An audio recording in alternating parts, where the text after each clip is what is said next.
Abramos a palavra de Deus na carta de Paulo aos Filipenses, capítulo 4, e vamos ler 3 últimos versículos, versículos 21 a 23, encerrando essa maravilhosa carta que Deus nos deu a oportunidade de expor.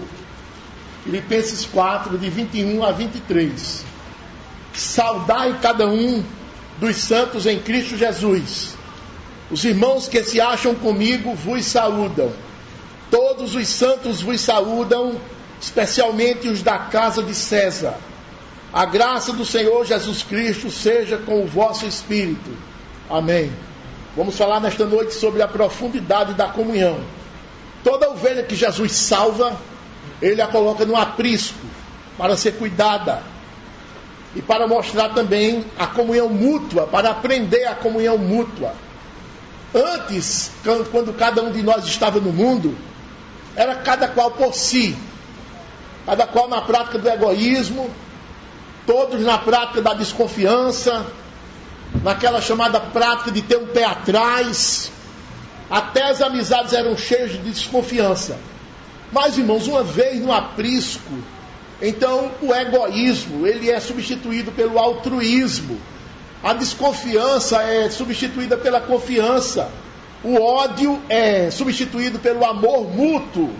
E o descaso é substituído pelo cuidado mútuo.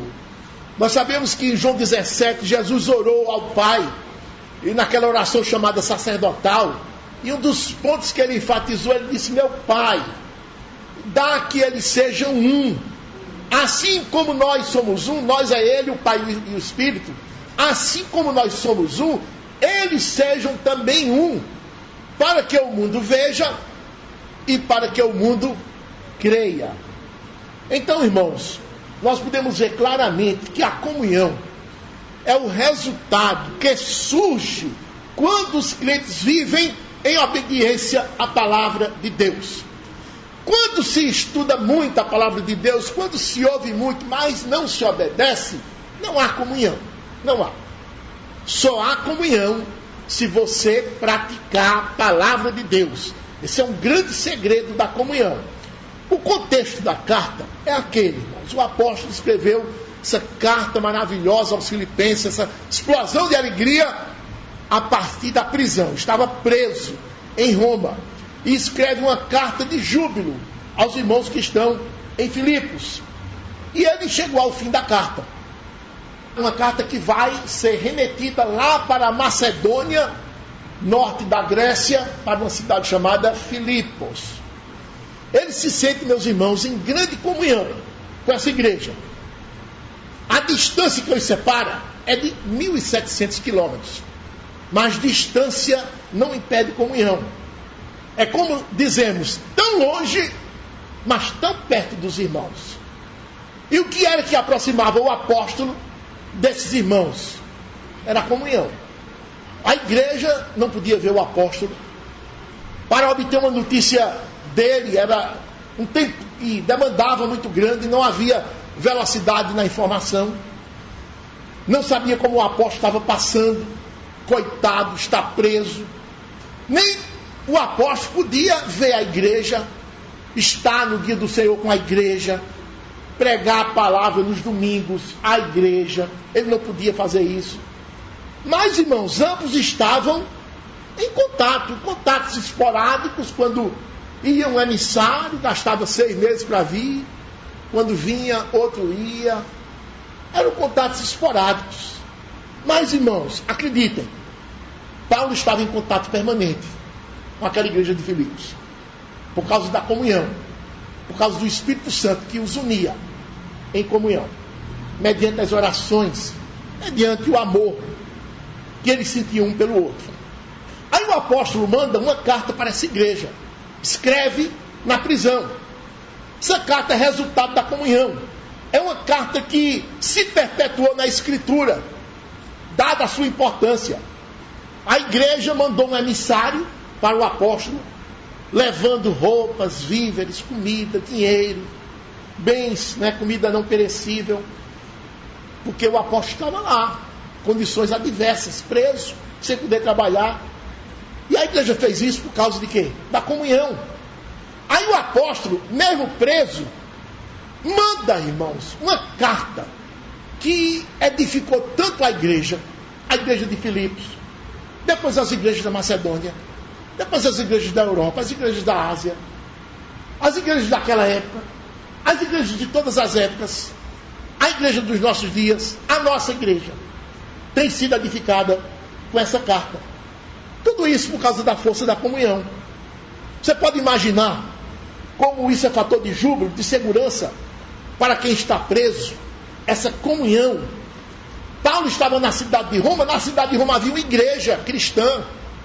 Paulo tinha os secretários dele, da equipe missionária dele, mas a igreja cristã de Roma também estava ali junto do apóstolo, apoiando o apóstolo. Então isso era fator de júbilo, fator de segurança para quem estava preso. Ele não se sentia abandonado, não se sentia sozinho. A comunhão fortalece demais uns aos outros, conforta. Imagine você estar hospitalizado e chegar alguém para lhe acudir, para socorrer, para ficar com você, para estar. Conforta, irmãos. Os irmãos não sabem o valor que isso tem. Você está em casa, enfermo, chegar uma visita da igreja para lhe acudir, para estar com você. Isso não tem preço.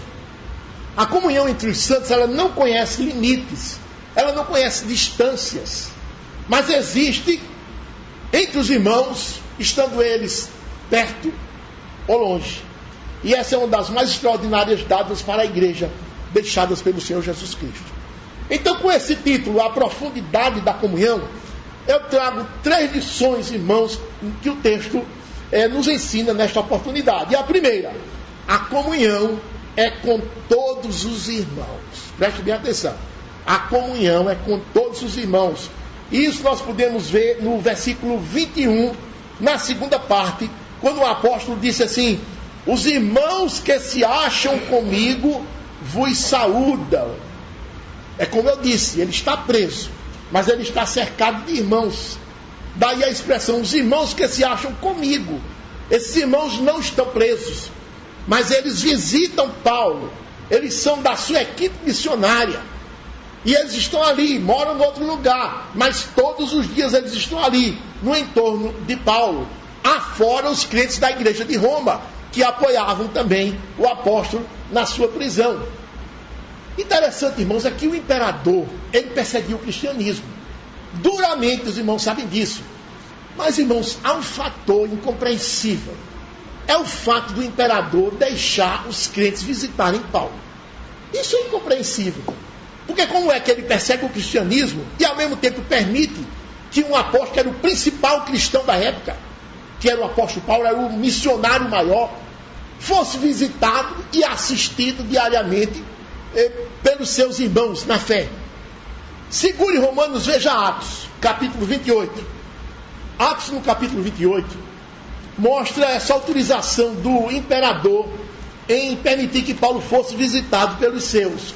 No versículo 16, Atos 28, 16, diz assim: uma vez em Roma, foi permitido a Paulo morar por sua conta, tendo em sua companhia o soldado que o guardava. É o que nós conhecemos hoje como prisão domiciliar. Não havia tornozeleira eletrônica, mas havia um guarda lá o tempo todo. A tornozeleira era um guarda, era um membro da guarda pretoriana, que ficava lá se revezando na guarda do apóstolo, do prisioneiro, no caso. Aí no versículo 30 desse mesmo capítulo, está escrito assim: por 2 anos permaneceu Paulo na sua própria casa, que alugara. A gente entende assim, na sua própria prisão. Ele alugou uma casa para ficar prisioneiro nessa casa. Na sua própria casa que alugara. Escute essa frase: onde recebia todos que o procuravam. Paulo recebia todas as pessoas que o procuravam. Irmãos, isso não era escondido do imperador, não. Isso era autorizado pelo imperador. Se os irmãos podem se lembrar, quando Paulo estava em Israel, estava preso em Cesareia, e foi decidido que ele, como preso, fosse transportado para Roma, ele embarcou no navio, e o navio zarpou do porto. Todos os prisioneiros estavam naquele navio, comandados, guardados por um centurião. Aí o navio começou a viagem e subiu de Cesareia na direção norte de Israel, seguindo a costa, a direção da costa, a margem, e chegou mais acima ao norte, numa cidade chamada Sidom. Na cidade de Sidom havia igreja de cristãos. E sabe o que aconteceu? Enquanto o navio estava ancorado, ia passar 1 ou 2, 3 dias, não sei, mas enquanto o navio estava ancorado, o centurião permitiu que Paulo descesse do navio e fosse ter comunhão com os crentes da cidade de Sidom, para deles receber assistência. Isso está no capítulo 27 de Atos. Você pode olhar, conferir. No versículo 3. No dia seguinte, chegamos a Sidom. Quer dizer, eles partiram de Cesareia e o navio no dia seguinte chegou a Sidom, que era um porto ao norte, de certa forma perto. E Júlio, tratando Paulo com humanidade, Júlio é o centurião, tratando Paulo com humanidade, permitiu-lhe ir ver os amigos aqui são os irmãos da fé, e obter assistência. O que é que nós podemos entender aqui, irmãos? Que Deus move céus e terra para confirmar a comunhão. Passa por cima de autoridade, ele move o coração de imperador, move o coração de centurião. Ele faz qualquer coisa para confirmar, para permitir que a comunhão produza os seus resultados, produza os seus frutos. Porque dobrar o próprio imperador, um perseguidor da igreja, a ponto de permitir que ele deixasse, a ponto de ordenar que ele deixasse o apóstolo ser visitado durante 2 longos anos, irmãos, é coisa de Deus. Nós dizemos, isso vem por causa da força da comunhão. Deus está com seus olhos assim, prestando atenção à comunhão. Quando há comunhão, a bênção de Deus está presente e milagres acontecem. Mas o ponto é, voltando para a cidade de Roma, Paulo está assistido por membros da sua equipe missionária e também por membros da igreja de Roma. Aí Paulo está ali escrevendo a sua carta longa, escrita em papiro, papéis, difícil, a pena, molhando na tinta, não é uma esferográfica com essa facilidade que nós temos hoje. E ele raciocinando, e ele em luta com Deus, recebendo a inspiração do Senhor para escrever a carta, as palavras inspiradas, sendo movido por Deus. E ele chega no final da carta. E os irmãos que estão com ele, de olho o tempo todo naquela atividade do apóstolo Paulo, e disse: Paulo, você está chegando no final da carta, e nós queremos mandar uma saudação para a igreja de Filipos, nós não queremos perder essa oportunidade de comunhão. E qual era a comunhão? Saudar os irmãos que se achavam tão distantes. Isso aqui, irmãos, é diferente, sabe, daquele nosso como vai, frio, ou aquele nosso oi, indiferente, sabe, sem qualquer importância para a pessoa que nós estamos dirigindo aquele oi. É uma saudação calorosa, irmãos, que vem do fundo do coração. Não havia frieza da parte daqueles irmãos, não, que estavam tão longe. Não havia indiferença para com eles, mas havia um ardor, uma vontade de estar com eles, uma vontade de conhecê-los. E essa saudação traduz tudo isso. Agora, sabe de onde é que vem essa vontade, irmãos? Sabe de onde é que vem? Ela vem da oração. Esses assistentes de Paulo, meus irmãos, eram homens de tanta oração em favor das igrejas, porque eles estavam acompanhando Paulo na fundação das igrejas, na pregação do evangelho. Eles viam aquelas pessoas se converterem, aqueles bebês nasceram, aqueles bebês no berçário, e eles queriam, irmãos, que aqueles cristãos crescessem. Eles fundavam a igreja e zarpavam para outras localidades, e o coração ficava cheio de cuidados com aqueles irmãos que ficaram lá. Pessoas que acabaram de nascer de novo. Nós só temos uma arma, só temos um jeito: é nos debruçarmos em oração. Porque humanamente nós não podemos fazer mais nada além disso. Se nós estivéssemos presentes com a escritura aberta, ensinando, conduzindo aquelas ovelhas, é diferente. Mas nós estamos distantes, então só o Senhor. Aí eles oravam, irmãos. Colossenses capítulo 4 é o livro seguinte. No versículo 12, veja o que é que está escrito. Colossenses 4:12. Paulo estava agora escrevendo uma carta à igreja de Colossos, que já ficava na Ásia. Aí chega no versículo 12, Paulo diz, terminando a carta: saúda-vos Epáfras. Quem é esse Epáfras? Epafrodito, aquele que pegou a carta que Paulo escreveu aos Filipenses e trouxe a carta, irmãos, de Roma até Filipos.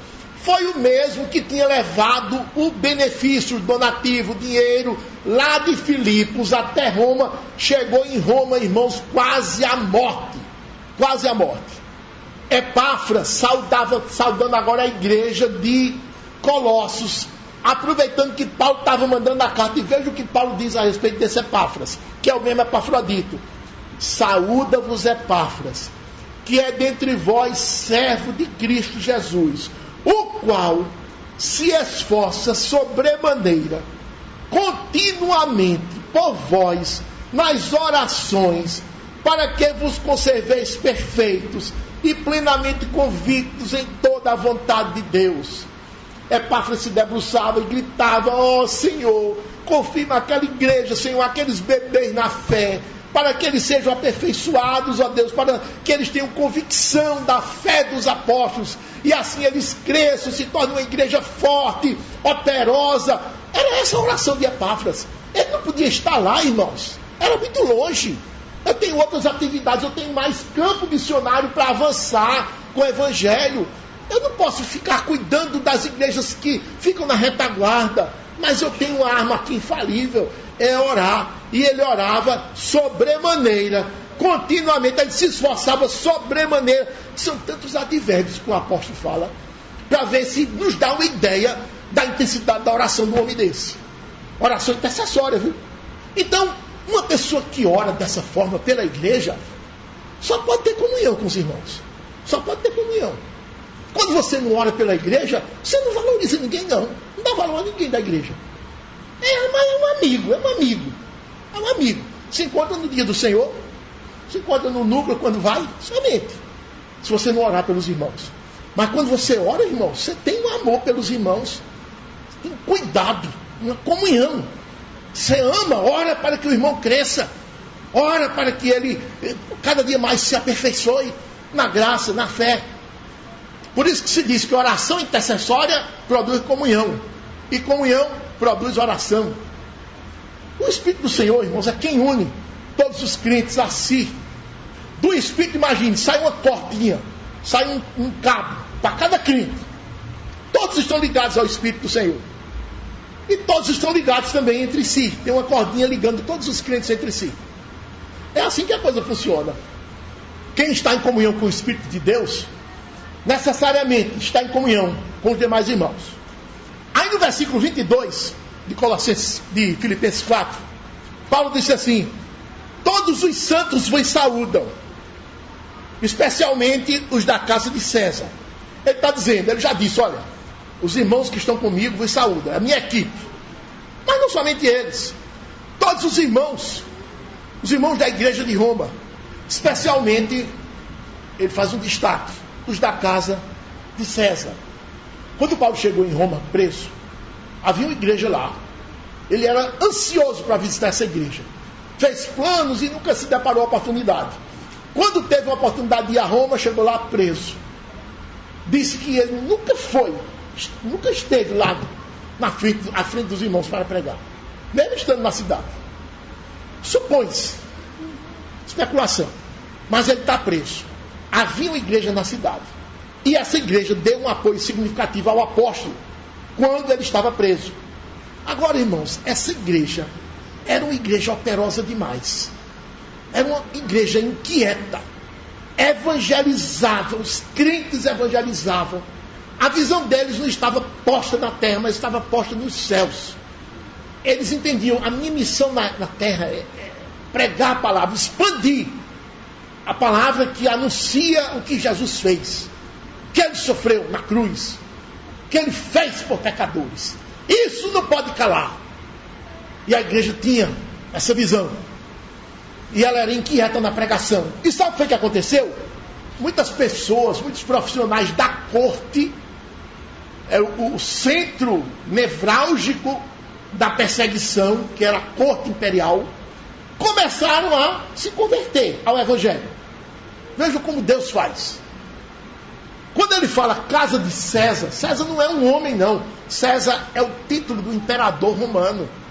Quando ele diz a casa de César, ele está falando pessoas da corte. Essas pessoas da corte, esses crentes que surgiram na corte, estão mandando saudações para vocês aí, irmãos de Filipos. Estão ansiosos, eles amam vocês, sem nunca ter visto. Olha, irmãos, os profissionais da corte, nós podemos alistar cortesãos, príncipes, juízes, cozinheiros, senadores, provadores de comida, provadores de bebida, curadores, músicos, construtores, cocheiros. Havia crentes surgindo em todas as profissões que lidavam dentro da corte. Todas essas profissões estavam a serviço imperial. E havia convertido, dentre todas essas classes. Esses irmãos conheciam a igreja de Filipos? Nunca, irmãos. Ninguém nunca foi lá em Filipos. Não conheciam. Mas surgiu no seu coração um amor por aquela igreja. Por quê? Porque eles aprendiam na igreja sobre a comunhão. A comunhão não é somente com os meus irmãos aqui, não, dessa igreja. É com todos os irmãos que professam a fé legítima. Estejam onde estiverem. Eles oravam pelas igrejas. Nós ouvimos aqui nesta noite uma oração que orou pelas igrejas fiéis que estão reunidas na presença do Senhor, cultuando o Senhor. Essa oração deve ser contínua nos nossos lábios, meus irmãos. Contínua. Quem ora dessa forma é que tem a visão alargada. Eu não penso que o meu universo é só esse aqui, não. O universo é amplo. Os santos do Senhor estão espalhados na terra. Nós estamos aqui, irmãos, numa pátria que não nos persegue. Estamos bem, folgados, preguiçosos. Mas irmãos estão lá perseguindo, sendo perseguidos por causa da fidelidade. Dois pastores um dia discutindo disseram: ó, como é bom que chegasse uma perseguição no nosso país, para ver se acordava os crentes. O outro pastor disse: não é assim não, é o contrário. Quando os crentes são fiéis é que chega a perseguição. O contrário, a perseguição vem se surgir uma fidelidade dos crentes. Ela vem como bombeiro tentar apagar o fogo. O bombeiro só vem quando o fogo está ardendo. Então, primeiro são os crentes que se incendeiam, para depois chegar a perseguição tentando abafar o incêndio no coração dos crentes. Então, esses irmãos na corte estavam, irmãos, amando aqueles irmãos de Filipos, sem nunca ter visto, sem nunca ter ido lá. O que é que os irmãos acham? Por que os irmãos acham que Paulo disse isso? Ó, todos os irmãos aqui de Roma vos saúdam. Especialmente os da casa de César. Olha, tem um fogo em comum nos funcionários do imperador, nos crentes que são funcionários do imperador. Eles têm um amor especial por vocês, viu? Eu não compreendo não, mas eles estão aqui, né, pedindo que eu mande uma saudação, faça referência a eles. Eles estão saudando vocês. Meus irmãos, isso é incomum. Isso é incomum. Só se explica isso com uma frase: Deus ama a comunhão. Deus abençoa a comunhão. Deus remove qualquer obstáculo para que a comunhão aflore. Aqueles funcionários da corte não tiveram medo nenhum de saudar os irmãos de Filipos. Porque aqui é onde está fazendo os planejamentos de perseguição dos cristãos. É aqui na corte. Então nós não podemos falar, irmãos, em nada aqui. Eles não tinham esse não. Nós estamos dispostos aqui a sofrer qualquer coisa. A comunhão, e Deus os protegia, irmãos. Deus os protegia. Estão vendo? Deus move tudo, irmãos. Deus move todas as coisas. Por isso que nós dizemos que isso não é algo produzido pela pessoa, não. Mas é produzido pelo próprio Espírito de Deus. É chamado o Espírito da comunhão. E a comunhão do Espírito está lá na bênção dos apóstolos. E a comunhão do Espírito, ele é quem despertava no coração dos irmãos a vontade de estar com, de visitá-los, no mínimo de saudá-los. Irmãos nunca dantes vistos, irmãos a quase 2.000 quilômetros de distância. Então a comunhão é entre todos os irmãos, quer se conheçam, quer não. Irmãos, tem um exemplo na Escritura que nos move o coração. A Judéia, numa época, no primeiro século, passou por uma crise muito grande. Irmãos, uma crise daquela de passar fome. Uma crise daquela de passar fome. Aí agora, 3.000 quilômetros de distância, tem uma igreja, no outro continente, na Europa, cidade de Corinto. 3.000 quilômetros é uma distância como de Caruaru a Curitiba. É longe, viu? É longe. Para baixo de São Paulo ainda. 3.000 quilômetros. Esses irmãos dessa igreja de Corinto nunca tinham visto ou trocado qualquer palavra com essa igreja de lá.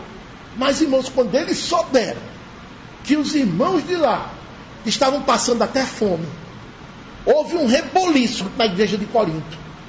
Tão grande, irmãos, e tão maravilhoso que nos faz cair o queixo. As palavras que o apóstolo descreveu, o que houve numa igreja, 3.000 quilômetros de distância, para acudir aquele povo na Judéia.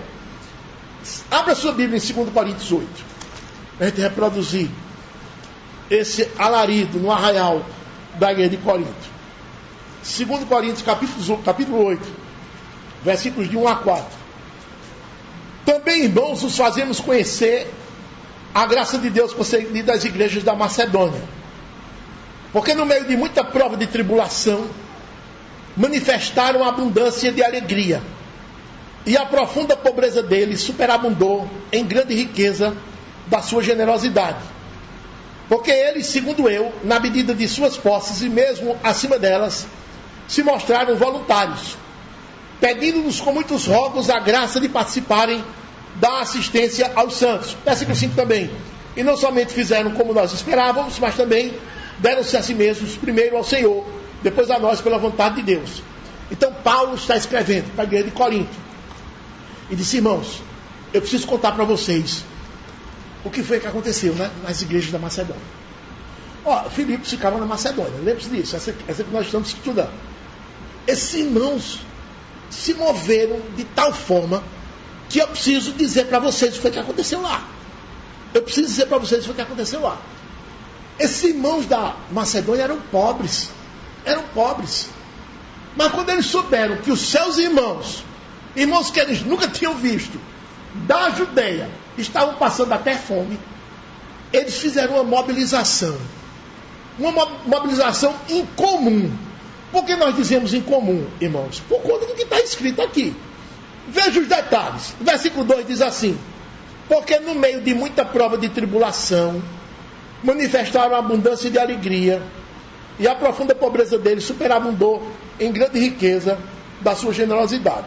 Então Paulo dizendo que os irmãos da Macedônia estavam em primeiro lugar passando por tribulação, angústia, uma situação dificílima, não se sabe por quê, mas certamente por causa de perseguição, muita tribulação.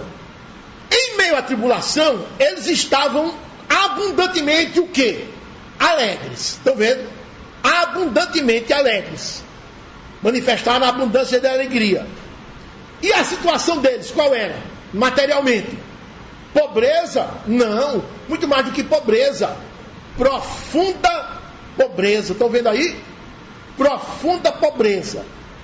Mesmo nessa situação, eles mostraram o que, irmãos? Riqueza de generosidade. Irmãos, isso aqui é para a gente escrever e colocar num quadro na parede. Nossa casa devia ter toda casa de um crente devia ter um quadro desse. Porque isso é incomum, meus irmãos. Muita tribulação, muita alegria. Extrema pobreza, riqueza de generosidade. Não dá para compreender a parte da fé. O que é isso aqui? Aí eles manifestaram querer ajudar. Quiseram ajudar. Versículo 3: porque eles, testemunho eu, na medida de suas posses e mesmo acima delas, se mostraram voluntários, pedindo-nos com muitos rogos a graça de participarem da assistência aos santos da Judéia, conforme disse lá no versículo Primeiro. Então, irmãos, vejam bem. Paulo disse assim: meus irmãos, eu vou dispensar a ajuda de vocês, porque vocês estão numa situação de muita pobreza. Vocês é que devem receber ajuda e não ajudar. Vocês é que devem receber ajuda. Não, Paulo, nós queremos ajudar, Paulo. Nós queremos contribuir. A nossa pobreza, Paulo, não nos impede de fazer isso. Não nos impede. Por isso está escrito que eles pediram a Paulo com muitos rogos. Olha aí, versículo 4. Pedindo-nos com muitos rogos. Por que muitos rogos? Porque toda vez que eles pediam, Paulo dizia, não. Aí eles rogavam, não. Paulo, não, irmãos, vocês estão pobres, vocês não podem ajudar. Paulo, não, irmãos. Paulo, rogaram, querendo ajudar. O que é isso aqui, irmãos? Como é o nome disso? É comunhão sacrificial. Por que comunhão sacrificial? Porque se eu não tenho, se eu estou em profunda pobreza e quero ajudar, eu vou diminuir o meu cuscuz, vou rachar no meio o meu fubá. Vou pegar metade do meu fubá e mandar. Parto o pão e mando. É sacrifício. Sacrifício, sim. Versículo 4. Pedindo-nos com muitos rogos a graça. A graça. A graça faz isso. A graça lhe faz sacrificar as coisas para ter comunhão, para manifestar comunhão. Essa comunhão, meus irmãos, é produzida pelo Espírito Santo, irmãos. Isso aqui não é comunhão de espírito, não é comunhão de quem faz boas obras, nada disso. Distribuir sopa ali. Isso é comunhão de quem tem o Espírito do Senhor. Por isso que no versículo 5, veja o que está escrito. E não somente fizeram como nós esperávamos, mas também deram-se a si mesmos primeiro ao Senhor. Isso aqui é resultado deles terem se dado primeiro ao Senhor. Senhor, minha vida é tua. Minha vida é tua. Então o Senhor pega qualquer vida e dessa vida, através das vidas, ele faz maravilhas. Eu sou pobre, não tem problema. Deus pega um pobre, não é muito pobre, e manda que ele ajude um que é mais rico do que ele, um que é menos pobre do que ele. Porque a graça de Deus faz isso. O nome disso é comunhão. Então observe que a comunhão é com todos. A comunhão é com todos. Por isso que o apóstolo escreve, terminando na quarta hora, meus irmãos. A turma que está aqui comigo manda saudações, os membros da minha equipe. Aliás, todos os crentes aqui da cidade de Roma mandam saudação para vocês. Especialmente o povo que trabalha na corte, os crentes que trabalham na corte. Eles estão sem medo de nada, eles estão sujeitos até morrer. Se na corte, caso saibam que eles estão saudando crentes noutras terras, eles podem até morrer. Por isso que eu digo, especialmente os da casa de César, vos saúdam. Irmãos, é um aceno, é uma lembrança, é uma oração, é uma intercessão, uma vontade de conhecê-los, é um apreço, é um cuidado, é um amor. É isso, irmãos, o que significa: esses irmãos vos saúdam. Vos saúdam. A comunhão é profunda, viu, irmãos? Essa foi a primeira lição. A comunhão é com todos os irmãos. Mas aí tem uma segunda lição. A comunhão é com cada um dos irmãos. Volto para Filipenses 4, versículo 1, versículo 21. Primeira frase. Saudai cada um dos santos em Cristo Jesus.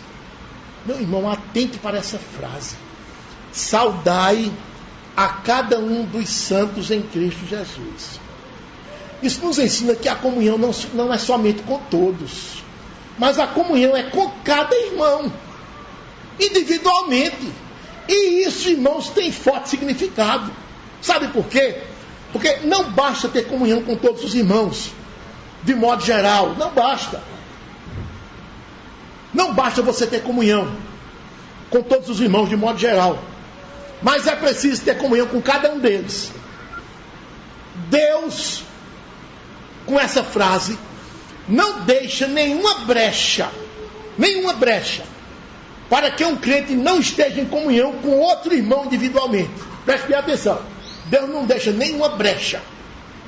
Isso porque há muitos que dizem assim: eu estou em comunhão com todos, aquela comunhão geral, estou em comunhão com todos. mas não com determinado irmão, individualmente.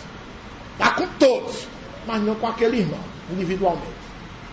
O que é que ele está fazendo? Está escondendo, por detrás da comunhão geral, essa falta de comunhão individual com aquele irmão específico. Isso não pode acontecer dentro da comunhão da igreja. Não pode acontecer. Que procede assim está em falsidade, em dissimulação. Mas Deus vê. É aquela história, o gato escondido com a cauda de fora. O que é que a Escritura diz a respeito disso? Qual a instrução que ela nos dá? Veja 1 Coríntios 12. 1 Coríntios 12 é o famoso capítulo que Paulo disse assim: a igreja é uma combinação de crentes com Cristo. Os crentes são o corpo e Cristo é o cabeça. Então o corpo, cabeça, Cristo. O corpo, os crentes. Repare bem, é esse capítulo aqui. Então, irmãos, ele nos chama a atenção para a importância de cada membro. Veja entre os versículos 14 a 27. Porque também o corpo não é um só membro, mas muitos. Se disser o pé, porque não sou mão, não sou do corpo, nem por isso deixa de ser do corpo. Se o ouvido disser, porque não sou olho, não sou do corpo, nem por isso deixa de o ser. Se todo o corpo fosse olho, onde estaria o ouvido? Se todo fosse ouvido, onde o olfato? Mas Deus dispôs os membros, colocando cada um deles no corpo, como lhe aprouve. Se todos, porém, fossem um só membro, onde estaria o corpo? O certo é que há muitos membros, mas um só corpo. Não podem os olhos dizer à mão, não precisamos de ti. Nem ainda a cabeça aos pés, não preciso de vós. Pelo contrário, os membros do corpo que parecem ser mais fracos são necessários. E os que parecem menos dignos no corpo, a estes damos muito maior honra. Também os que em nós não são decorosos, revestimos de especial honra. Mas os nossos membros nobres não têm necessidade disso. Contudo, Deus coordenou o corpo, concedendo muito mais honra àquilo que menos tinha, para que não haja divisão no corpo. Pelo contrário, cooperem os membros com igual cuidado em favor uns dos outros. De maneira que se um membro sofre, aí ele individualiza. Todos sofrem com ele. E se um deles é honrado, todos com ele se regozijam. Ora, vós sois corpo de Cristo e individualmente membros desse corpo. Então no versículo 14, desde o versículo 14, que o apóstolo chama a nossa atenção para a importância de cada membro individualmente. Porque também o corpo não é um só membro, mas muitos. No versículo 15, ele fala do pé. Ele diz assim: se disser o pé, porque não sou mão, não sou do corpo, nem por isso deixa de ser do corpo. O apóstolo foi buscar o pé, porque o pé, meus irmãos, é o membro do corpo que pisa o chão. Está sujeito à poeira, aquele que anda de sandália. E está sujeito ao chulé, aquele que anda de sapato. Coitado do pé. Ele se sentia tão desprezado, certamente porque os outros membros mais nobres olhavam para ele com desprezo. Aí o coitado do pé se sentia diminuído. Isso é uma legítima história de bullying que Paulo está denunciando. Por isso que a Escritura tanto proíbe que o pé se sinta diminuído, como avisa aos outros órgãos que ele é importante, viu? O pé é importante. Versículos 22 e 23, pelo contrário, os membros do corpo que parecem ser mais fracos são necessários. E os que parecem menos dignos no corpo, a esses damos muito maior honra. Imagine se você não tivesse o órgão excretor, por exemplo, já teria morrido. Versículo 16, ele fala da despeita entre o olho e o ouvido. Se o ouvido disser, porque não sou olho, não sou do corpo, nem por isso deixa de o ser. O olho é disparadamente o órgão nobre do nosso corpo, é o olho. Eita, órgão nobre, né? Que maravilha é ver. Que maravilha é ver, enxergar. Aí, irmãos, normalmente o olho esnoba, sabe, sobre o ouvido. Aí o ouvido, coitado, fica diminuído. Porque reconhece que o olho realmente é poderoso. E então a Escritura corrige. Ouvido, escute. Você é do corpo, viu? Deixe disso. Deixe de se diminuir. Deixe disso. Isso é tão importante quanto o olho. Aliás, você enxerga até mais do que o olho? O olho só vê o que está na frente. Você vê o que está atrás. O ouvido não vê, mas é como se visse. Porque se você estiver assim, e alguma coisa se aproximar de você por trás, fazendo barulho que vai passar por cima de você, você vê. É como se você visse. E você avisa ao seu controle central, e o controle central tira o corpo da rota de colisão. Paulo diz, você é importante. O olho só vê para frente, mas você vê toda a periferia. Então, olho, nada de desprezar o ouvido, viu? Deixe disso. O ouvido é tão importante quanto você. Eu quero que vocês vivam em comunhão, cada qual reconhecendo a crucial importância do outro. Uma orquestra, ela tem muitos instrumentos, cada qual com sua peculiaridade. Mas, irmãos, tem o tal dos instrumentos do solo, que é o violino, né? O clarinete, é o pistão, o trompete. Eles são responsáveis pela melodia, que é a parte nobre de uma música. Aí entra o reco-reco, entra o triângulo, entra a zabumba, entram os tímpanos, que são aqueles instrumentos que fazem acompanhamento. E o violino olha para aqueles coitados e faz aquela cara de desprezo. Agora, vá lá na orquestra e tira esses instrumentos do acompanhamento fora. Deixa o violino sozinho, por exemplo. Horrível. Fica uma cigarra cantando sozinha no meio do deserto. A orquestra, irmãos, do primeiro ao último instrumento, todos eles são necessários. Se tirar um, quebra a harmonia do todo. Se tirar um, quebra a harmonia do todo. É por isso, irmãos, que a comunhão é também individual. Cada qual com seu cada qual. Deus distribuiu os membros no corpo, dando um dom a cada um segundo um plano perfeito, maravilhoso e irretocável. Não cabe a nenhum crente desprezar outro crente por causa de status social, status profissional, status intelectual, status financeiro, nada. Não cabe a nenhum crente delongar uma pendência com outro irmão. Estou com raiva daquele irmão. Há quantas horas? Quantas horas? Há 1 mês, 2 meses já. E pelo andar da carruagem vai para anos. Delongar uma pendência com o irmão. Quem já viu isso dentro do corpo de Cristo? Pode, irmãos. Comunhão é também com cada um individualmente. Deus, irmãos, cobra isso. Não pode cultuar sem comunhão. Como é que você vai cultuar? Capaz de você ser fulminado em pleno culto. Se cultuar, ousar cultuar a Deus sem comunhão com o irmão. E ele avisou isso, viu? 1 Coríntios capítulo 3. Ele avisou isso com todas as letras. Eu mato você. Mato você. 1 Coríntios capítulo 3, 16, 17. Não sabeis que sois santuário de Deus e que o Espírito de Deus habita em vós? Se alguém destruir o santuário de Deus, Deus o destruirá. Ó, a minha raça aí. Deus o destruirá. Porque o santuário de Deus, que sois vós, é sagrado. Só um louco quebra a comunhão e não emenda logo a comunhão. Se você desprezar o seu irmão, considerando menor do que você está completamente errado. Está atentando contra a comunhão. E certamente vai contar com a punição do Senhor. Essa é a segunda lição. A comunhão não é somente com todos os irmãos, não. É com todos. Mas, em segundo lugar, é com cada um. E a terceira e última lição. A comunhão é por causa do laço espiritual. E isso Paulo disse no versículo 23 de Filipenses 4. A graça do Senhor Jesus Cristo seja com o vosso espírito. O que é que você vê nessas palavras aqui? Aqui ele está revelando qual é a razão da comunhão, o segredo da comunhão, a graça de Deus. A graça de Deus alcançou pecadores lá na Macedônia, na cidade de Filipos, e os colocou no redil, para que eles fossem alimentados com a palavra e crescessem em comunhão. A graça de Deus alcançou crentes lá na Judéia, lá na igreja de Antioquia, da Psídia, da qual Paulo era membro. A graça de Deus alcançou crentes na cidade de Roma e os colocou no redil, a igreja local. Então, fosse em Roma, fosse na Macedônia, fosse em Jerusalém, fosse em Antioquia, todas essas igrejas, mesmo sem se conhecerem umas às outras, estão em comunhão. E todas elas anseiam por se conhecer pessoalmente. É como se Deus já desse uma vontade desde agora, porque no céu todas vão se conhecer. Está tudo assim.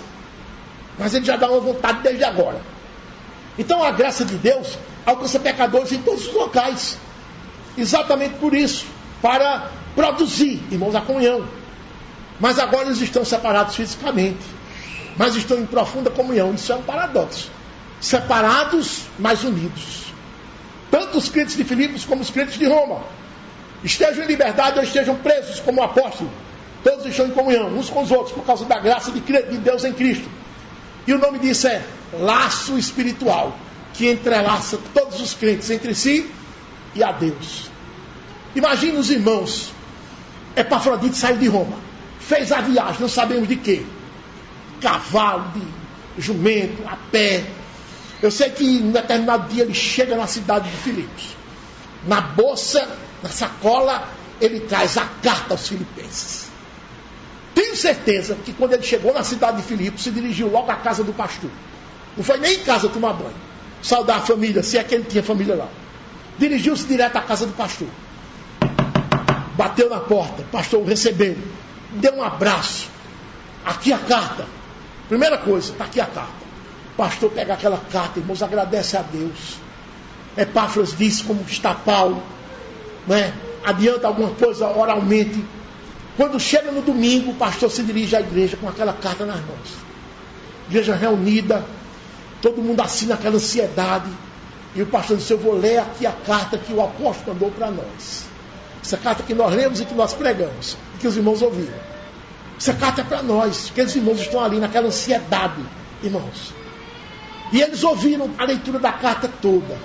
E no último versículo, eles já com saudade, querendo que a carta fosse mais longa, eles ouvem Paulo dizer: a graça do Senhor Jesus Cristo seja com o vosso espírito. Essa frase tem a força de: a graça do Senhor Jesus Cristo continue sobre o vosso espírito. Continue, porque já está. Continue. Aí, irmãos, eles entendem, num rato lampejo, todos os pontos tratados na carta, que eles estão em débito, que a palavra de Deus tem aquele poder de confrontar, né? Quando você ouve, você diz: estou em débito com isso. Não, nisso eu estou cumprindo. Nesse ponto estou em débito. E fica aquele confronto, aquela luta o tempo todo. E eles ouviram a carta, a leitura. E aquele filme passou na mente deles. E Paulo falou fortemente sobre comunhão. Fortemente nessa carta. E eles ouviram. Quando chegou no capítulo 1, que Paulo disse no versículo 6: estou plenamente certo que aquele que começou a boa obra em vós há de completá-la até o dia de Cristo. E eles pensaram: isso é por causa da graça. É a graça. Eu tenho que dar essa resposta à graça. Paulo disse: irmãos, olha, por mim eu preferia ir para o céu. Partir, estar com o Senhor, é muito melhor. Mas eu vou querer ficar por causa de vocês, para pregar mais a vocês, para fortalecer mais a vocês, para que vocês cresçam mais. Ele disse nos versículos 23 a 25: ora, de um outro lado estou constrangido, tendo o desejo de partir e estar com Cristo, o que é incomparavelmente melhor. Mas por vossa causa é mais necessário permanecer na carne. E convencido disto, estou certo de que ficarei e permanecerei com todos vós para o vosso progresso e gozo na fé. Meus irmãos, isso acontece conosco por causa da graça. Eles pensando, né? Os filipenses lá sentados ouvindo. Isso é por causa da graça. Nós precisamos dar uma resposta a isso. Esse homem, com esse interesse em nos fazer crescer, precisamos dar uma resposta a isso. Eles ouviram de que deveriam viver acima de tudo, de modo digno de Cristo. Versículo 27. Viver acima de tudo por modo digno do Evangelho de Cristo. Eu estou vivendo de modo digno do Evangelho de Cristo? Ou estou vivendo de modo indigno? Meu Deus, eu preciso fazer valer essa graça na minha vida. Tudo isso, irmão, está no último versículo da carta. Ele enaltece a graça e cobra a comunhão. Eles leram no capítulo 2, versículo 3: nada façais por particularismo ou vanglória, mas por humildade, considerando cada um os outros superiores a si mesmo. Meu Deus, os grupinhos dentro da igreja, os partidos. Nada façais por partidarismo. Faça tudo por humildade. Considere o seu irmão como se fosse seu patrão. Se curve diante dele. Bata continência ao seu irmão. Ele é o seu patrão. Já o outro, bata continência também a você. Ele é o meu patrão. É assim que é para ser. A graça tem que fazer isso. Ele disse: irmãos, tenham o mesmo sentimento que houve em Cristo Jesus. No versículo 5, capítulo 2. Tende em vós o mesmo sentimento que houve também em Cristo Jesus. Que sentimento foi esse? Versículo 8. Assim mesmo se humilhou, tornando-se obediente até a morte. E morte de cruz. Irmãos, tenham esse mesmo sentimento. Tenham esse mesmo sentimento. Se humilhe diante do irmão. Versículo 14 do capítulo 2. Irmãos, não murmureis. Fazei tudo sem murmuração. Chega de reclamação. Sejam alegres, capítulo 3, versículo 1. Quanto ao mais, irmãos, alegrai-vos. Não tenham divergências internas, capítulo 4, versículo 2. Rogo a Evódia e rogo a Sinti que pensem concordemente no Senhor. Deixem de brigar, deixem de arengar. Vocês foram agraciadas, irmãs. Receberam a graça do Senhor. Que é isso? Que é isso, irmãs? Ele, a igreja, seja moderada. Versículo 5 do capítulo 4. Seja a vossa moderação conhecida de todos os homens. Onde quer que esteja, em Jerusalém, a igreja de Filipos é composta de pessoas moderadas. Em Roma, a igreja de Filipos é composta de pessoas moderadas. Seja a vossa moderação conhecida de todos os homens. A fama se espalha. Fama boa. Moderação. Deixem de ser ansiosos, irmãos. Versículo 6, Não andeis ansiosos de coisa alguma. Irmãos, se Deus derrama a graça sobre vocês, aproveita a graça para se aperfeiçoar. Abandonem a vida anterior da carne. Abandonem, aproveitem que a graça chegou. Pega o pensamento de vocês, dê uma reformulada no pensamento. Paulo disse: a graça vai capacitar vocês a reformar o pensamento. Versículo 8. Finalmente, irmãos, tudo que é verdadeiro, tudo que é respeitável, tudo que é justo, tudo que é puro, tudo que é amável, tudo que é de boa fama, se alguma virtude há, se algum louvor existe, seja isso que ocupa o vosso pensamento. Faça uma reforma no pensamento. Olha, irmãos, se para vocês não pensarem que eu estou fazendo isso só dando as instruções, sem ter uma vida prática para mostrar, Paulo disse: eu mostro na minha vida que eu procedo dessa forma. Ele disse no versículo 9 do capítulo 4: o que também aprendestes e recebestes e ouvistes e vistes em mim. Vocês viram eu procedendo dessa forma que eu estou instruindo vocês. Vocês viram que eu procedi dessa forma. Eu estou mandando vocês fazerem algo que eu faço. Então, por tudo isso, aproveitem a graça que está sobre vocês, irmãos. E ajam dessa maneira, aprimorando a comunhão. A graça do Senhor Jesus Cristo seja com o vosso espírito. A comunhão existe por causa do laço espiritual. Por causa da graça. Se não tiver graça, a gente só tem uma amizadezinha, cheia de desconfiança, cheia de não me toque. Vai tu para lá, o teu é teu, o meu é meu. Mas se houver graça, é comunhão mesmo. A gente conclui dizendo o seguinte: como é que está a sua comunhão com os irmãos em geral? Ela existe com os irmãos em geral? Ou você está sozinho dentro da igreja, sem comunhão com os demais? Ou quando muito com 2 ou 3? Isso é comunhão? É nada. Você tem lutado pela comunhão? Ou você só tem lutado pelo seu grupinho? Ou pior, tem lutado contra a comunhão? E quanto à sua comunhão individual, com cada irmão em separado, ela existe? Fica difícil se não existe a geral. Você ter comunhão com cada um individualmente. Fica difícil. Eu diria, fica impossível.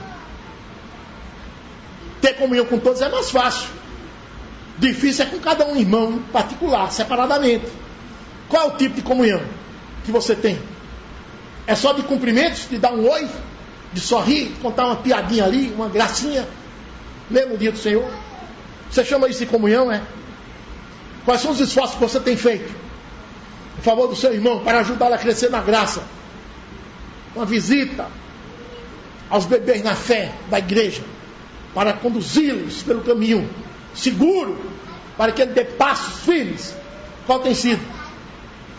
Quais são os esforços que você tem feito para conhecer o seu irmão? Pelo menos para conhecer. Conversar com ele, saber das inquietações dele, dos problemas pelos quais ele passa. Quais são os esforços que você tem feito para manter o corpo de Cristo unido, como o Senhor mandou? Pai, para que eles sejam um, assim como nós somos, meu Pai. Você está entrelaçado ao Espírito do Senhor mesmo, pela força da coesão, pela graça que foi derramada, e está ligado aos demais irmãos. A graça de Deus está mesmo sobre você, meu irmão. Você tem mesmo comunhão com o Senhor? Tem comunhão com o Senhor? Tem com o próximo. Tem com o irmão. Tanto coletivamente como individualmente. Mas se você não tem comunhão com o Senhor, você vai mostrar que você não tem comunhão nem com a igreja toda, muito menos com os irmãos em particular. Não tem. Essa é a verdade. As respostas que você der a essas perguntas, as respostas que você der à pregação, dirá se você está são, sadio ou enfermo quanto à comunhão. Se você é são quanto à comunhão, meu irmão, se aperfeiçoe nela. Mas se você está enfermo, procure se curar. E eu digo, o mais rápido possível. Porque você não conta com nenhuma bênção do Senhor enquanto você não se curar da comunhão com os irmãos. Use os meios de graça. São os remédios infalíveis para se curar da falta de comunhão. E eles estão à nossa disposição. A ceia, por exemplo, é um desses. E nós vamos celebrá-la agora. Quem tem ouvidos para ouvir, ouça. Amém. A ceia do Senhor é para os membros da igreja. Mas membros de fora da igreja também tomam a ceia do Senhor, desde que em comunhão com suas igrejas. Comunhão com o Senhor Jesus Cristo, crendo nas doutrinas da graça. Mas se você não é batizado, se você não professou a fé, você não está apto para tomar a ceia do Senhor. Se você tomar, você está atraindo juízo para si. E crentes não têm jamais a opção de não tomar a ceia do Senhor. Obrigatoriamente todo crente tem que tomar. Ah, mas eu estou em falta com o meu irmão. Resolva-se.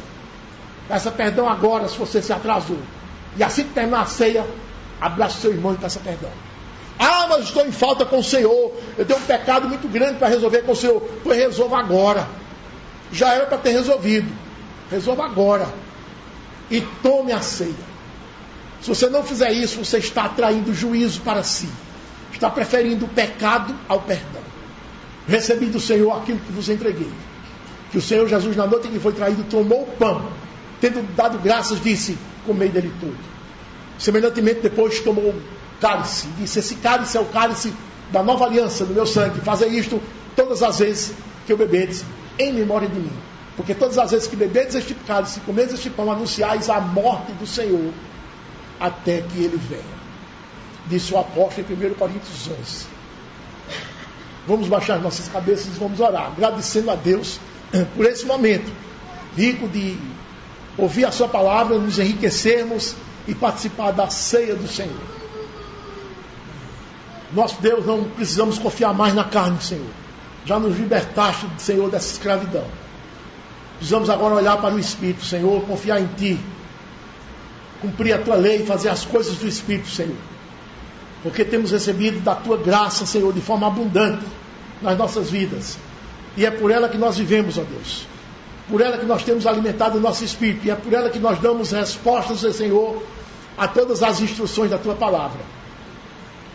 Portanto, graças Te damos, Senhor, por esse momento singular da ceia do Senhor, onde nós confessamos, ó Deus, publicamente a comunhão uns com os outros e com o Teu sangue, mediante um contínuo confessar dos nossos pecados. Graças Te damos porque Tu tens nos ensinado, e Tu tens nos assistido, Tu tens nos encorajado, Senhor, a prosseguir numa vida santa. Pecado, Senhor, quando cometemos, ele nos incomoda profundamente, ó Deus. E nós, como ovelhas Tuas, ficamos profundamente perturbadas, ó Deus. E até adoecemos, enquanto não resolvemos. Isso também é bênção da Tua parte sobre nós. Por isso, ó Deus, manifestamos nossa gratidão por esse instrumento, Senhor, maravilhoso da confissão e do perdão. Perdão que Tu nos concedes, perdão que também nós pedimos e perdão que nós também concedemos. Obrigado a Deus, porque é essa atmosfera que nós viveremos no céu. Dá, Senhor, que nenhum de nós confie na carne, O espírito, na verdade, está pronto, mas a carne é fraca. Ela não deve receber a nossa atenção. Ela quer ter a sua concupiscência satisfeita.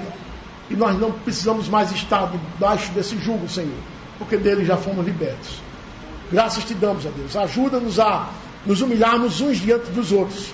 Ajuda-nos, ó Deus, como disse o profeta Jeremias, a nos fartar de afrontas, ó Deus. Contanto, ó Deus, que assumamos aquela condição de humildade que tu nos ensinaste, ó Deus.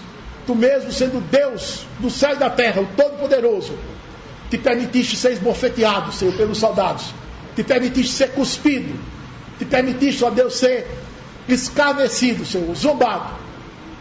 Pior, te permitiste morrer. Aquela morte de cruz horrível, Senhor. Tu te fartaste de afrontas. Para que possamos também seguir por esse mesmo caminho, tomando a tua cruz e te seguindo. Não temos, Senhor, outra alternativa, e graças a Deus que não temos. Senão, ó Deus, subjugar o nosso orgulho tolo e demoníaco, Senhor, e prosseguirmos por uma vida de santidade. Dá que todos os irmãos aqui estejam em condições. Aqueles que estavam atrasados, ó Deus, na confissão, e tu ouvistes agora a sua confissão, perdoa-lhes os pecados, Senhor. Que todos possamos tomar a ceia de forma legítima, de forma verdadeira, de forma fiel, de forma que te agrade. Em nome de Jesus. Amém.